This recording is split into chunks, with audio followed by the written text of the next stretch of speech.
پاکستان اور انڈیا دونوں ہی ممالک میں شادی بیاہ کی تقریبات کے دوران اکثر رسوم و رواج ایک جیسے ہی نظر آتے ہیں، جیسے جوتا چھپائی یا پھر دودھ پلائی وغیرہ۔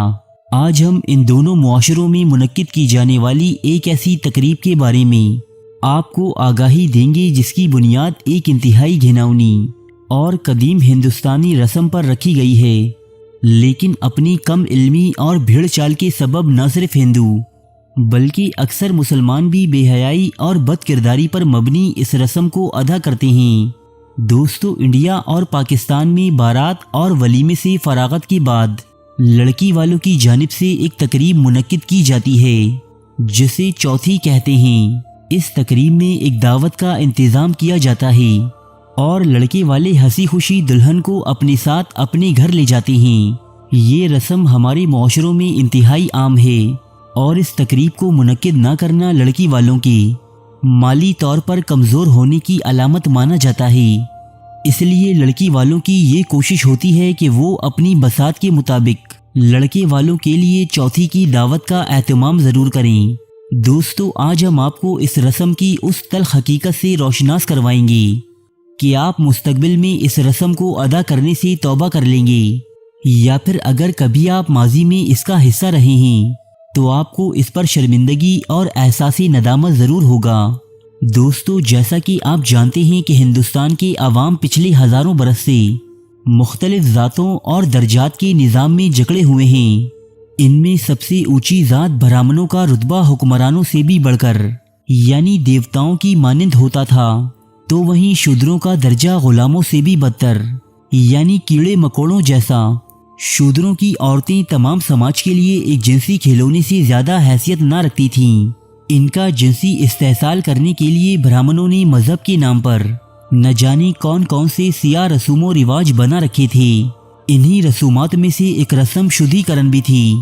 قدیم ہندوستان میں برہمنوں نے یہ عقیدہ پھیلا رکھا تھا کہ نچلی ذات کی عورتیں گندے اور ناپاک خون کی حامل ہیں، اور جب یہ عورتیں شادی کے بعد کسی دوسرے گھر میں جاتی ہیں تو وہاں بھی اپنی یہ منحوسیت اور ناپاکی ساتھ لے جاتی ہیں۔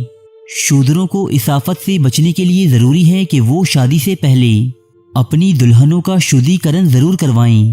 یہ ان پر مذہبی طور پر بھی لازم تھا اور قانونی طور پر بھی۔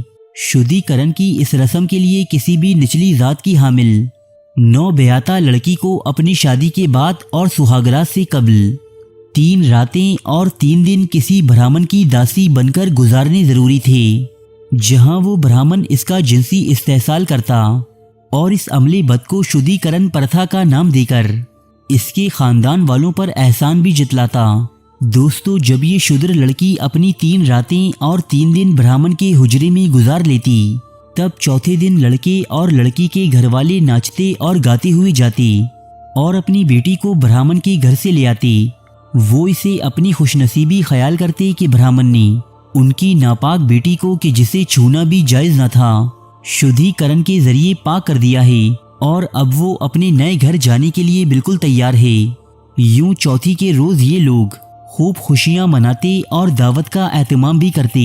ہزاروں سال تک یہ گھٹیا رسم اسی طرح جوش و خروش سے منائی جاتی رہی، یہاں تک کہ 1817 عیسوی میں انگریزوں نے شدھی کرن کی اس رسم پر سخت ترین پابندی عائد کر کے اسے آہستہ آہستہ ہندوستانی معاشرے سے ختم کر دیا۔ انگریزوں نے برہمنوں کو نچلی ذات پر کیے جانے والے ظلم سے تو روک دیا، البتہ وہ شودروں کی ہزاروں سال سے منائی جانے والی ان خوشیوں کو نہ روک سکے جو ہر شادی کے چوتھے روز یعنی شدھی کرن کے بعد منائی جاتی تھی۔ وقت کے ساتھ ساتھ یہ رسم ہندوستان کی دیگر جماعتوں میں بھی سرایت کرتی گئی، اور آج چوتھی کی یہ رسم اس قدر مقبول عام ہے کہ پاکستان میں بھی شاید ہی کوئی گھر ایسا ہو جہاں چوتھی کی دعوت نہ کی جاتی ہو یا اس میں شریک نہ ہوا جاتا ہو۔ آج ہندوستان میں برہمنوں کی رائج کردہ ظالمانہ رسومات جیسے شدھی کرن، ستی یا پھر نیوگ پر سخت ترین پابندیاں عائد ہیں۔ اس کے باوجود ہندوستان کی مختلف ریاستوں میں ان رسومات پر عمل کرنے کی اطلاعات ملتی رہتی ہیں۔ دوستو، ہندوستان پر حکومت کرنے کے حوالے سے انگریزوں، مغلوں، افغانوں اور ترکوں کا تو صرف نام ہی بدنام ہے۔ اس ملک کی عوام کے ساتھ جو سلوک یہاں کے برہمنوں نے روا رکھا ہے، اس کی مثال دنیا کے کسی خطے میں نہیں ملتی۔ یہ برہمن جو کہ خود بھی ہندوستان کے قدیم باشندے نہ تھے، بلکہ یہ تو اس آرین نسل سے تعلق رکھتے تھے جس نے ہزاروں سال قبل ہندوستان کے قدیم دراوڑ باشندوں پر یلغار کی تھی۔ ان لوگوں نے یہاں کے باشندوں کو اپنے زیر تسلط رکھنے کے لیے اس قدر سخت ترین قوانین بنائے کہ آنے والے ادوار میں یہ قوانین یہاں کی مذہبی اعتقادات میں تبدیل ہو گئی۔ شودھی کرن کے علاوہ بھی برہمن کو یہ حق حاصل تھا کہ وہ شودروں کی جس عورت پر عاشق ہو جائیں اسے اپنی داسی بنانے کے حقدار تھی۔ ان داسیوں سے پیدا ہونے والے بچوں کو ہریجن کا نام دیا جاتا تھا۔ ہریجن کا مطلب ہے خدا کا بیٹا۔ نعوذ باللہ۔ قدیم ہندوستان میں ایسا کوئی قانون نہ تھا کہ جس کے تحت کسی برہمن کو کسی شودر کے قتل یا ریپ کے الزام میں کوئی سزا دی جا سکی، لہٰذا ان لوگوں نے یہاں کے حکمرانوں اور لٹیروں کے ساتھ مل کر یہاں کی عوام کا ہر طرح سے استحصال کیا۔